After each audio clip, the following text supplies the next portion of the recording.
Hello, Admiral Seabass here. Welcome back to the War College for Global War 1985. Today's lesson is going to be about what happens when an insurgency succeeds. So you see here Afghanistan, and what has just happened in this game is on the Soviet Global Command player's turn, the Soviet player attempted a counterinsurgency against this U.S. insurgent in Afghanistan, and that failed.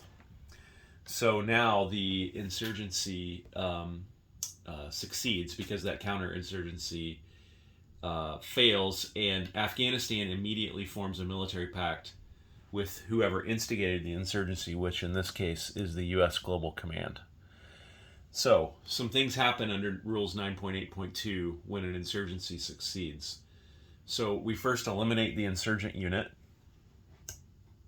Second, we eliminate all land units belonging to the target minor faction, and all units belonging to a major faction.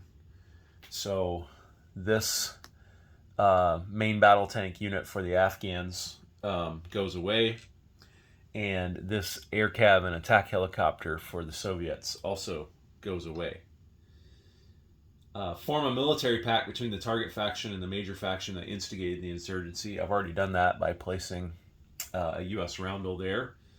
Convert all air and naval units to the new major faction. Well, there are no air or naval units for Afghanistan. The only air units were the Soviets, and those had to be eliminated. And then finally, add 1 light infantry to the minor faction, plus 1 light infantry for each IPP in all land zones of the minor faction. Owner's choice where to place the light infantry units. Also place any inherent units.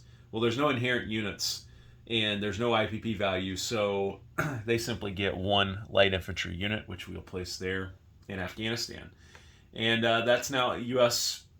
possessed land zone, and the U.S. can start doing things there, and including possibly moving some units in and or building air units there at that minor air base. So in fact, I think they could probably upgrade this guy to an air cav if they wanted to by using an advisor. So anyway, lots of possibilities now, and something the Soviets will have to deal with.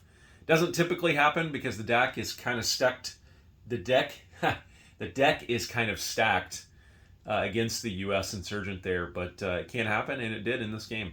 So anyway, okay, there's your lesson on what happens when an insurgency succeeds and how to manage that in the game. Take care.